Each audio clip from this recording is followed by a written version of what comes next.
kembali lagi bersama aku Nair, dan kali ini kita akan menjelajahi berbagai atribut ukur dalam psikometri.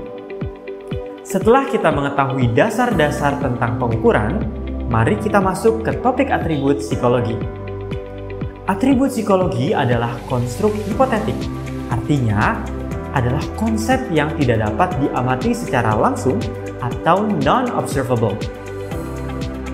Tapi, atribut psikologi ini dapat disimpulkan dari perilaku-perilaku yang menunjukkan konstruk tersebut, atau bahasa kerennya, sampel perilaku. Misalnya, kita tidak dapat mengukur kecerdasan seseorang secara langsung, tapi kita dapat menyimpulkan tingkat kecerdasan seseorang dari perilaku yang menunjukkan tingkat kemampuan kognitif, seperti menyelesaikan soal-soal logika atau matematika. Selain itu, atribut psikologi juga merupakan objek ukur, yaitu sesuatu yang menjadi sasaran pengukuran. Suatu objek ukur haruslah memiliki definisi operasional supaya dapat menjelaskan cara mengukurnya gimana sih. Ini dapat dilakukan dengan menggunakan indikator-indikator yang dapat diamati. Oleh karena itu, untuk mengukur atribut psikologi, kita memerlukan alat ukur yang dapat mengukur perilaku yang berkaitan dengan atribut psikologi tersebut. Nah, ini disebut dengan tes psikologi. Atribut melekat pada sebuah unit biasanya merujuk pada karakteristik atau sifat-sifat yang melekat atau terhubung secara inheren dengan unit tersebut dan tidak dapat diubah maupun dihapus secara mudah. Contoh dari unit langsung adalah siswa, atributnya adalah motivasi. Unitnya sekolah, atributnya adalah sikap. Unitnya adalah obat, atributnya adalah efektivitas. Selain itu, ada juga unit tak langsung. Misalnya, penggunaan smartphone, atributnya adalah intensitas. Lalu ada unit tidak langsung lagi, sikap. Atributnya adalah terhadap media sosial. Dan yang terakhir, ada unit tak langsung yaitu motivasi. Atributnya adalah akademik. Dari contoh-contoh tersebut, mudah-mudahan penonton sekalian dapat menyimpulkan apa sih hubungan antara unit dan atribut. Setelah kita membahas tentang unit dan atribut, kita akan membahas tentang konstruk ukur. Konstruk ukur adalah sebuah konsep yang menggambarkan atribut-atribut yang ada pada diri manusia. Atribut ini bisa berupa sikap, sifat, atau nilai yang kita miliki. Contoh sederhananya adalah kejujuran yang bisa kita ukur dari seberapa sering seseorang berbicara sesuai dengan fakta yang sebenarnya. Konstruk ukur memiliki susunan yang terdiri dari komponen dan struktur hubungan antar komponen. Ini seperti puzzle-puzzle yang terdiri dari banyak bagian yang saling terkait. Ada beberapa jenis hubungan antar komponen pada konstruk ukur. Yang pertama adalah unidimensi. Artinya dalam konstruk ukur ini hanya ada satu dimensi saja. Contohnya, tingkat kecemasan yang mengukur seseorang dari skala 1 sampai 10. Yang kedua adalah jenis multidimensi, di mana lebih dari satu dimensi diukur. Contohnya, kecerdasan emosional atau emotional quotient yang memiliki dimensi-dimensi seperti kemampuan sosial, pengaturan emosi, dan kesadaran diri. Konstruk ukur bisa berubah. Menariknya, konstruk ukur ini bisa digantikan dengan yang baru. Ini karena manusia terus berkembang dan perbedaan individual membuat kita unik. Setelah ini kita akan membahas tentang konstruk psikologi. Konstruk psikologi adalah ide atau gagasan yang digunakan untuk menjelaskan fenomena psikologis tertentu.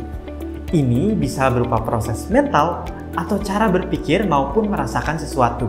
Meskipun konstruk ukur bersifat laten atau tersembunyi dan tidak dapat dilihat secara langsung, kita bisa mengungkapnya melalui perilaku. Contoh, kita tidak dapat melihat motivasi seseorang secara langsung, tapi kita bisa melihat hasilnya melalui produktivitas kerjanya. Selanjutnya, kita akan membahas tentang asal munculnya konstruk. Konstruk muncul karena adanya perbedaan antar individu. Setiap orang memiliki cara pandang dan reaksi yang berbeda terhadap situasi yang sama. Dalam membentuk konstruk ukur, ada dua pendekatan utama, yaitu top-down dan bottom-up. Pendekatan top-down memulai dari teori besar, lalu turun ke detail menyesuaikan dengan fakta lapangan. Contohnya adalah teori motivasi yang kemudian dipecah menjadi domain-domain spesifik seperti motivasi intrinsik dan ekstrinsik.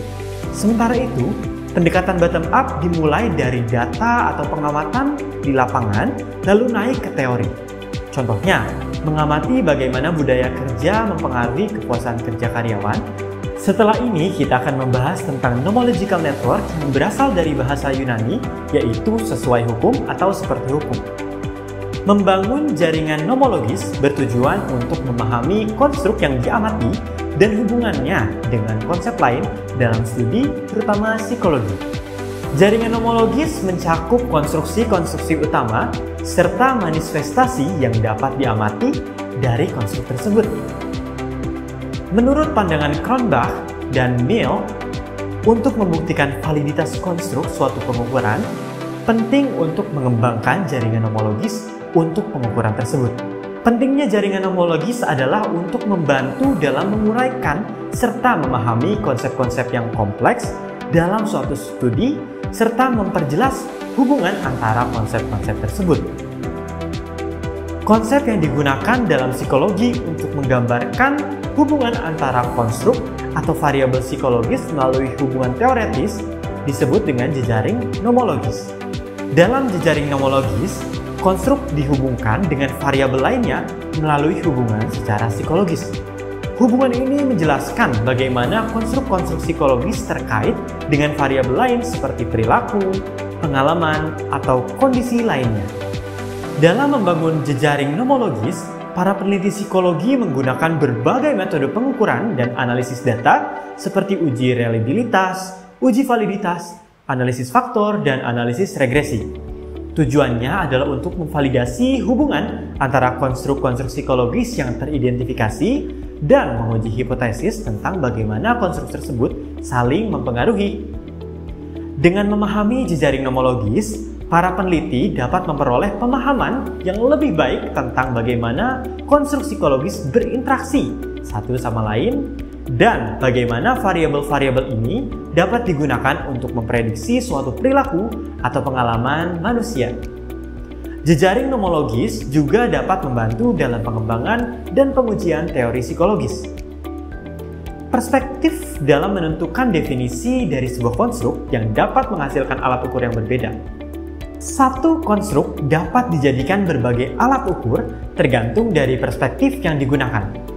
Landasan teori juga menentukan definisi dari sebuah konstruk yang dapat menghasilkan berbagai alat ukur yang berbeda. Penggunaan landasan teori menuntun operasionalisasi konstruk dan menjadikan alat ukur yang berbeda-beda. Dalam atribut-atribut psikologi yang telah kita pelajari, terdapat urutan kedalaman aspek non-kognitifnya, di mana itu diurutkan dari yang paling mudah berubah hingga yang paling sulit diubah. Berikut ini lebih jelasnya.